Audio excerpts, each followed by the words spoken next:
kokola. Nah, apa aja kokola itu? Ada kokola sugra dan kokola kubra. Ya, pintar. Nah, ada semua fokus ya. Ya, Bu. Itu penting, itu penting bagi diri kita. Serta juga caranya memahami, jangan cara menghafal. Karena kalau menghafal cepat lupa ya. Kalau memahami nantinya kita cepat ingat berhari-hari. Ya, nah oke. Judul materi kita tentang Al-Quran dan hadis pedoman hidupku. Nah, apa tujuan pembelajaran kita? Nah, tujuan pembelajaran kita yang pertama, siswa mampu memahami atau menjelaskan pengertian Al-Quran. Yang kedua, siswa mampu memahami atau menjelaskan fungsi Al-Quran.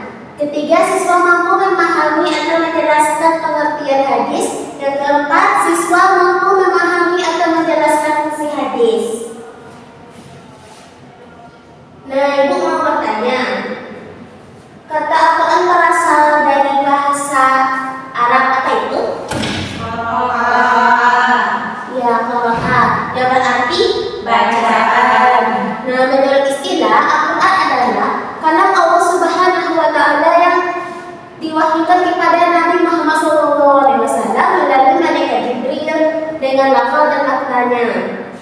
Nah, Al-Quran itu diwahyukan dari Allah, disampaikan kepada Jibril, lalu Jibril disampaikan ke Nabi Muhammad, kemudian Nabi Muhammad menyampaikan kepada umatnya.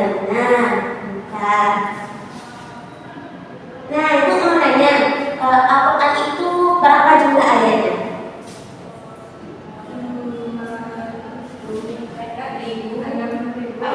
6.666 ayat. Jumlah suratnya 115. jumlah juznya 30. ya, pintar banget. Nah, ini dapat surat Al-Baqarah ayat 185. Nah, mari baca sama-sama.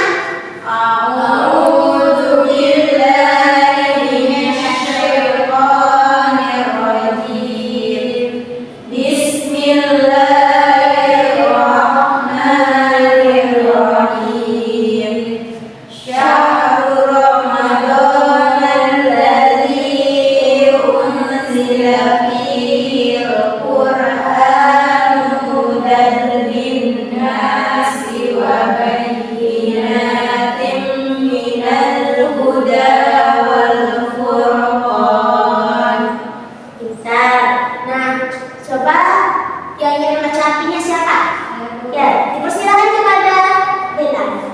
Artinya, bulan Ramadan adalah bulan yang di dalamnya diturunkan Al-Quran sebagai petunjuk bagi manusia dan penjelasan-penjelasan mengenai petunjuk itu serta pembeda antara yang hak dan yang batil. Benar, bagus. Selanjutnya fungsi Al-Quran. Nah, fungsi Al-Quran yang pertama sebagai petunjuk bagi manusia. Al-Quran memimpin manusia dalam kehidupan selamat di dunia maupun akhirat. Contohnya, seorang muslim membaca Al-Quran mengetahui kewajiban sholat lima waktu, lalu ia melaksanakan dengan disiplin. Yang kedua, sebagai pembeda antara benar dan salah. Al-Quran menjadi pedoman untuk menilai suatu perbuatan apakah sesuai dengan ajaran Allah atau tidak. Misalkan seperti ini, tentang harta, seseorang tahu mana yang benar dan mana yang tidak. Kan mencuri itu tidak benar kan? Nah, maka dengan cara kita itu dengan mencari uang halal, caranya berdagang gitu. Selanjutnya yang ketiga, sebagai penerang dari kegelapan ke cahaya. Al-Quran memberi pencerahan kepada manusia agar meninggalkan kebodohan dan kesesatan menuju jalan yang benar. Contoh, orang yang dulunya tidak mengenal agama setelah belajar Al-Quran menjadi paham tentang tauhid dan akhlak baik. Selanjutnya, pengertian hadis. Kata hadis berasal dari al-roha, bidah, nah, yang berarti dengan baru, mudah, cerita, berita, dan riwayat dari Nabi Muhammad SAW.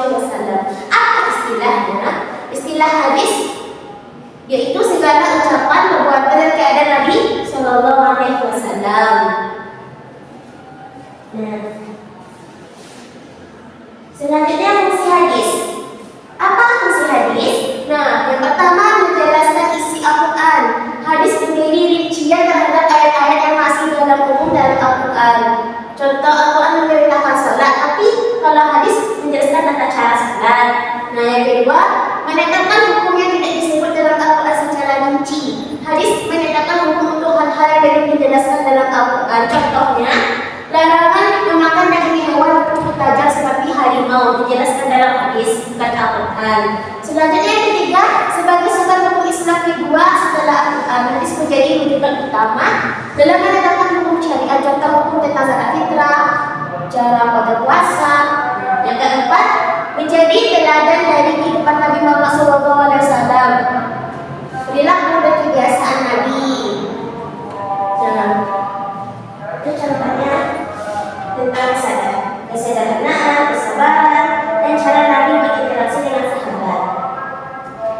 Nah, mungkin dari itu sekian, terima kasih, dan Ibu akan memberi Ananda tugas, yaitu buka kertas selebarnya. Nah, ya, tengok ya, ikuti soal buku yang dikasih. Kemudian Al-Quran.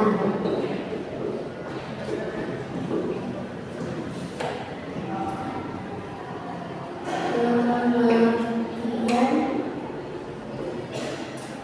hadis. Fungsi Al-Quran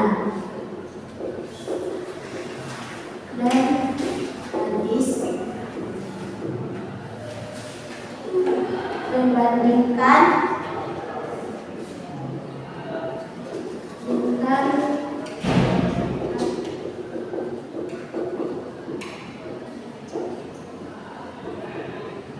nah, ini pengertiannya pakai bahasa Anda sendiri semuanya.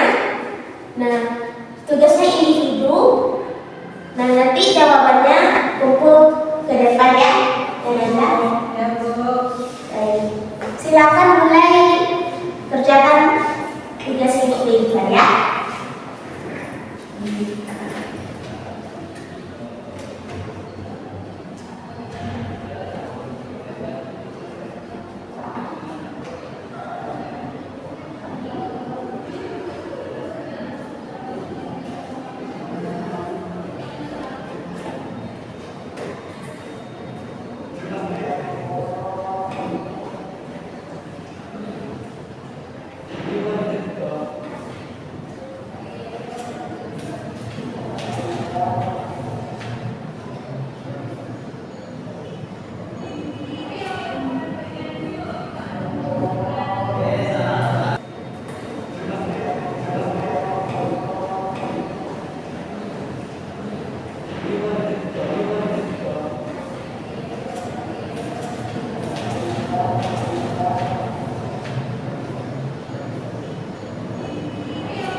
Nah, selesai semuanya.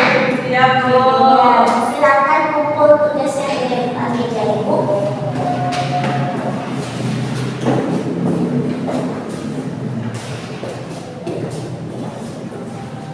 Baiknya Anda kasih.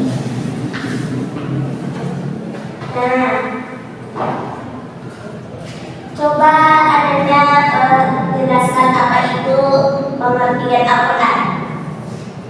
Al-Quran berasal dari bahasa Arab yaitu qiraah yang artinya bacaan. Mengenai istilah Al-Quran adalah kalam Allah yang diwahyukan kepada Nabi Muhammad melalui malaikat Jibril dengan lafal dan maknanya. Ya bagus, pintar. Tepuk tangan untuk Jeda.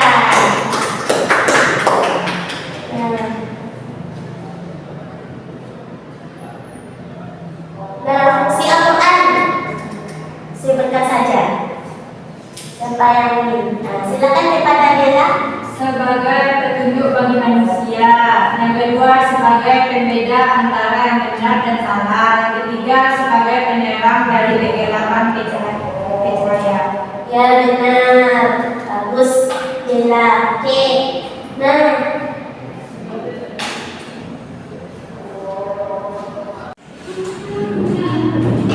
Nah, Ibu ada ingin memberi PR.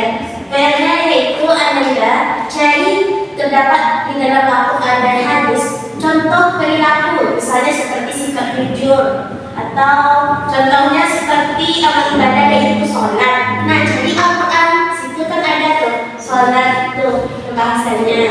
Nah, bikinnya di kertas HVS. Kumpulnya minggu depan ya Anda. Apakah Anda paham? Ya, oke. Itu PR-nya ya. Demikianlah Ibu sampaikan. Kita akhiri dengan mengucapkan hamdalah. Alhamdulillahirabbil alamin. Oke, Ibu tutup, Ibu akhiri. Wassalamualaikum warahmatullahi wabarakatuh. Waalaikumsalam